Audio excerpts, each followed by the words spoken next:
How to fix TikTok maximum number of attempts to reach the error. If you know your account details are correct but the app won't let you type them in, use the recovery menu. Simply open your TikTok application, then simply head over to your profile and tap on the menu and tap on the settings and privacy. Simply scroll down and under support and about tap on help center, and at the first you'll find account recovery option. Simply press on account recovery.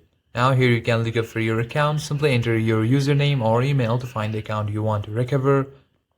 Then simply start a verification method such as sending a code to your email or phone number, and once verified you will be prompted to reset your password or log in without typing the blocked password. And if you have been repeatedly trying the wrong password, the app will trigger a temporary lock for security purposes, and you have to wait for at least 24 to 48 hours until the server resets your lock. And then you can go to the TikTok login screen and tap forget password and enter the email address or phone number linked to your account, enter the reset code you received and set a new password. In this way you will be able to recover your account.